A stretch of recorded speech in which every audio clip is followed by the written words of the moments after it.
Salut à tous les passionnés de foot.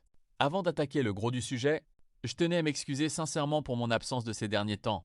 La vie hors plateau a été un peu chargée.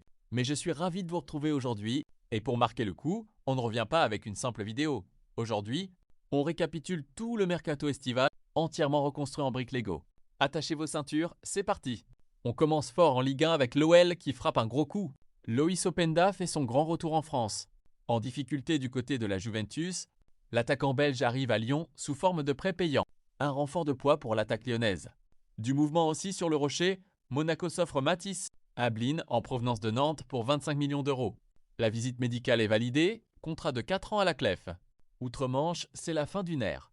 Pep Guardiola boucle son chapitre de 10 ans avec Manchester City, laissant la main à Enzo Maresca. Côté effectif, Nathan Ake file en Turquie alors que Josko Gvardiol prolonge l'aventure. Ça bouge chez les Blues avec la piste Jordan Henderson en milieu d'expérience. Du côté de Liverpool, après la blessure de Joe Gomez, c'est Fikayo Tomori qui est ciblé pour renforcer la défense.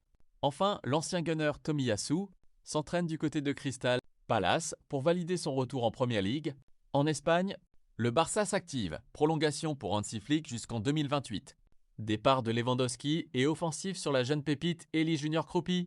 Au Real Madrid, l'été est agité entre les dossiers chauds en attaque et la quête d'un successeur à Dani Carvajal. En Serie A, jeu des chaises musicales sur les bancs, Antonio Conte quitte le Napoli, ouvrant la porte à un retour de Mauricio Sarri. Côté joueur, la Juventus discute avec Manchester United pour le transfert de Francisco Conceição. Et voilà pour ce gros tour d'horizon du mercato estival. Quel transfert vous a le plus surpris? Dites-le moi en commentaire. Encore désolé pour le petit retard ces derniers temps, mais on est de retour à 100% avec plein de projets cool qui arrivent.